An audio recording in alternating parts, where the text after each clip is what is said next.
അപ്പോൾ ഈ വീര്യം കുറഞ്ഞ മദ്യത്തിന്റെ നികുതി നിർദ്ദേശം അതുപോലെ ധനബില്ലിൽ ഉൾപ്പെടുത്തി പ്രതിഷേധം വലിയ രീതിയിൽ ശക്തമാവുകയാണ്. ഒപ്പം നിയമസഭാ സമ്മേളനവും ചേരുന്നു. എന്താകും ഇന്ന് സഭയിൽ സംഭവിക്കുക? ഈ സ്വകാര്യ മദ്യലോബി സഹായിക്കാനുള്ള സർക്കാരിന്റെ നീക്കം, ആ ആരോപണത്തിൽ പ്രതിപക്ഷം ഉറച്ചു തന്നെ നിൽക്കുകയാണ്. ഇപ്പോൾ ബിൽ ബുധനാഴ്ചയാണല്ലോ ധനബിൽ സഭയിൽ അവതരിപ്പിക്കുന്നത്. തീർച്ചയായും സ്വപ്ന, സഭയിൽ ബുധനാഴ്ച അതായത് മറ്റന്നാൾ ധനബില്ല് അവതരിപ്പിക്കുകയാണ്. ആ ധനബില്ല് സഭയിൽ പാസ്സാവുകയും ചെയ്യും. പക്ഷേ ഇന്നും നാളെയും മറ്റന്നാൾ 3 ദിവസത്തോടുകൂടി സഭ ചേരുന്നു. അതോടുകൂടി ഈ 16 നിയമസഭയിലെ ആദ്യ സെഷൻ സഭാ സമ്മേളനം അവസാനിക്കുകയാണ്. പക്ഷേ ഇന്ന് ചേരുന്നത് ധനാഭ്യർത്ഥന ചർച്ചകളാണ്. ഇന്ന് എക്സൈസ് വകുപ്പിന്റെ ഉൾപ്പെടെയുള്ള ധനാഭ്യർത്ഥന ചർച്ചകൾ ഇന്നുണ്ട്. പ്രധാനമായും ഇന്നത്തെ ധനാഭ്യർത്ഥന, ഇന്നും നാളെയും ഒക്കെ ധനാഭ്യർത്ഥന ചർച്ചകളാണ്. മറ്റന്നാൾ ധനബില്ല് അവതരിപ്പിച്ച് പാസ്സാക്കുന്നു. അതാണ് ഈ 3 ദിവസത്തെ നടപടിക്രമങ്ങൾ.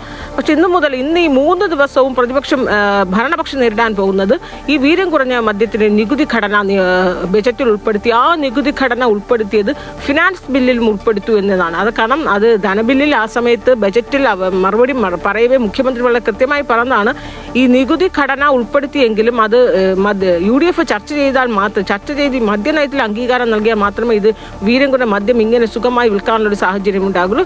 UDF ചർച്ച ചെയ്ത് UDF മദ്യം വിൽക്കണ്ട എന്നാണ് തീരുമാനിക്കുകയാണെങ്കിൽ, അതായത് വീര്യം കുറഞ്ഞ മദ്യം വിൽക്കണ്ട എന്നാണ് തീരുമാനിക്കുകയാണെങ്കിൽ പിന്നെ ഈ നികുതി ഘടനയ്ക്ക് ഒന്നിനും പ്രസക്തിയല്ല. അതായത് വീര്യം കുറഞ്ഞ മദ്യം ഇതേ നികുതിയിൽ സംസ്ഥാനത്ത് വിൽപ്പന ഉണ്ടാകില്ല എന്നൊരു അർത്ഥത്തിലാണ് വ്യക്തത വരുത്തുകയും നിയമസഭയിൽ ഉറപ്പ് നൽകുകയും ഒക്കെ ചെയ്തു. പക്ഷേ ഉടനെ തന്നെ അത് ധനബില്ലിൽ ഈ നികുതി ഘടന മുഴുവനും വന്നു. അപ്പോൾ ധനബില്ലിൽ ഉൾപ്പെടുത്തി കഴിഞ്ഞാൽ നിയമസഭ മറ്റന്നാൾ ധനബില്ല് പാസ്സാക്കി കഴിഞ്ഞാൽ പിന്നെ UDFിന്റെ ചർച്ചയ്ക്ക് ഒന്നും പ്രസക്തമല്ല.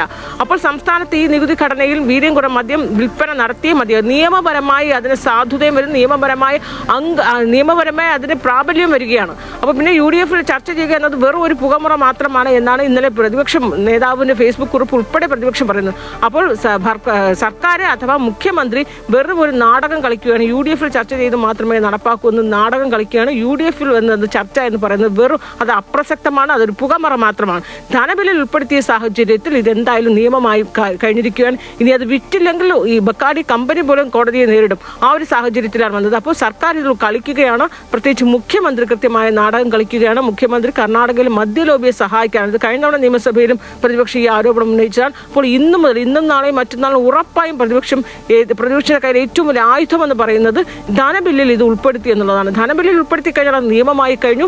അങ്ങനെ നിയമമായി കഴിഞ്ഞാൽ വീര്യം കുറഞ്ഞ മദ്യത്തിന്റെ നികുതി നേർപകുതിയാണ്. 250% എന്നത് 120 നേർപകുതി താഴെ കുത്തനെ ഇടിയുമ്പോൾ വലിയ രീതിയിൽ ഈ ബിയറും വൈനും ഒക്കെ തന്നെ ഇവിടെ ഒഴുകുന്ന ഒരു സാഹചര്യം ഉണ്ടാകും. യുവതലമുറയൊക്കെ തന്നെയും വലിയ രീതിയിൽ ലഹരി വ്യാപനത്തിനിടയിലാകും. അങ്ങനെ കടുത്ത പ്രതിഷേധമായിരിക്കും ഇന്ന് സഭയിൽ പ്രതിപക്ഷം ഇത് കൊണ്ടുവരിക.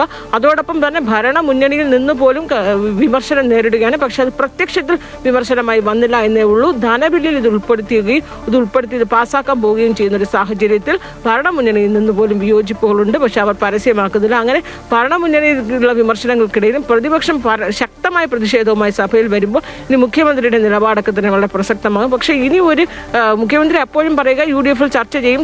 പക്ഷേ ആ ചർച്ചയ്ക്കുള്ള അപ്രസക്തമാക്കിക്കൊണ്ടാണ് ധനബില്ലിൽ ഈ നികുതി ഘടന വരികയും ധനബില്ല് മറ്റന്നാൾ പാസ്സാക്കാൻ പോവുകയും ചെയ്യുന്നത്. അപ്പോൾ പ്രതിപക്ഷം ഈ വിഷയം ഉന്നയിക്കുമ്പോൾ എന്ത് മറുപടി അല്ലെങ്കിൽ എന്ത് വിശദീകരണം ഇക്കാര്യത്തിൽ അല്ലെങ്കിൽ എന്ത് വ്യക്തതയായിരിക്കും ഇക്കാര്യത്തിൽ മുഖ്യമന്ത്രി വരുത്തുക?